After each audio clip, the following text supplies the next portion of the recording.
Encore appelée anémie falciforme, la drépanocytose est une maladie génétique grave. Cette maladie est due à une anomalie de l'hémoglobine, protéine présente à l'intérieur des globules rouges qui sert au transport de l'oxygène des poumons vers tous les organes du corps. Les personnes atteintes de cette maladie sont extrêmement vulnérables et sont exposées à des risques de crise, surtout en période de fraîcheur. Par rapport à la fraîcheur, c'est vrai que c'est un peu compliqué, surtout quand tu as un rendez-vous urgent ou bien tu dois te donner au maximum cette journée ou bien cette période-là. Lorsqu'il fait frais, généralement, notre corps ne ressent pas le besoin de prendre de l'eau. Et c'est là le piège. Moins on prend de l'eau, plus nous sommes soumis aux douleurs articulaires. Moi, j'ai eu ma première crise lorsque j'étais au CM2, à l'âge de 10 ans environ. Et je revenais de l'examen blanc, j'étais passé sous la pluie comme les autres enfants. Voilà, et bon, c'était la fin de l'examen, on était content, mais je ne savais pas que c'était une précaution que je dois prendre, que je ne devais pas passer sous la pluie. Mais après, j'ai commencé par avoir quelques douleurs aux articulations, d'abord la main gauche, puis la main droite, le pied gauche et le pied droit. Lorsque la fraîcheur arrive, je ne dois pas faire des erreurs.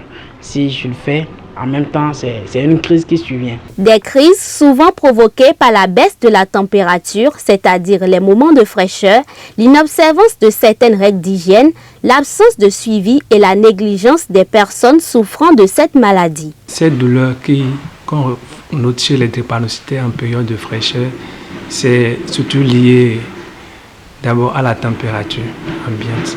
Parce que la drépanocytose, c'est une maladie qui a d'autres facteurs, qui a des facteurs qui influent sur les personnes porteurs de cette maladie, dont la température.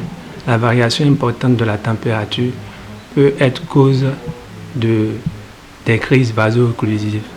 Donc en période de fraîcheur, si la température est trop basse et si une personne porteuse de cette maladie se trouve dans un milieu où la température est trop basse, ça peut lui déclencher les crises. Même chose aussi si la personne se trouve dans un milieu où la température est très élevée. Ça peut aussi être source de crise vaso-occlusive. C'est surtout lié dans notre contexte au manque des règles d'hygiène, qui est souvent conséquence de l'absence de suivi de ces patients. Ces patients ne sont pas bien suivis et ils ne respectent pas aussi les règles qui sont prodiguées pour avoir une santé stable, parce que ce sont des personnes qui sont fragiles, ce ne sont pas des personnes qui doivent se comporter comme tous les autres.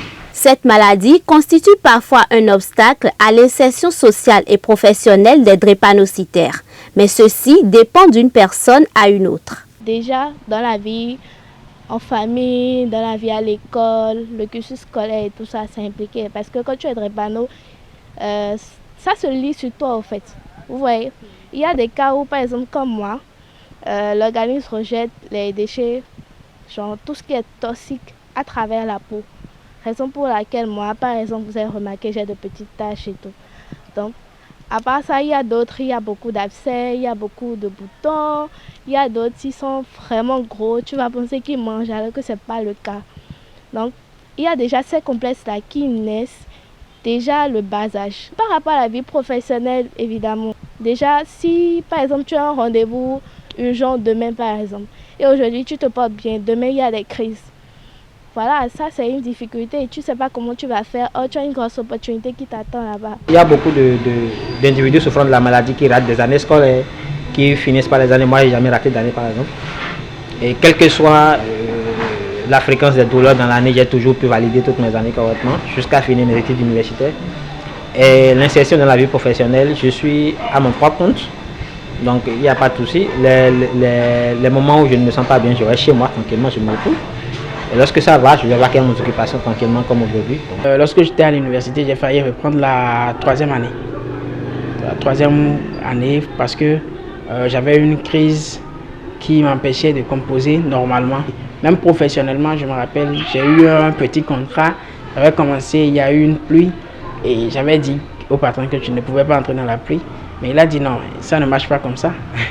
Tu viens travailler ou tu ne viens pas.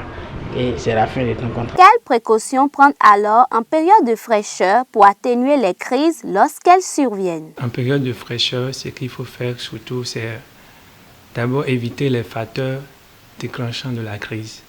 En période de fraîcheur, c'est que ce facteur principal, c'est la baisse de la température. Donc, il faut que l'enfant soit bien couvert, qu'il porte les habits, qu'il peut couvrir tout son corps, qu'il respecte aussi les règles d'hygiène et surtout qu'il boive beaucoup d'eau et qu'il ait aussi un bon suivi par son médecin généraliste qui le suit ou bien l'hématologue qui le suit. La drépanocytose ne devrait pas être un complexe. Bien au contraire, les drépanocytaires doivent parler de leur maladie afin que leur entourage sache comment leur porter assistance en cas de crise. Toutefois, il importe que chacun fasse son électrophorèse avant d'entrer en couple afin d'éviter toute transmission génétique à sa descendance.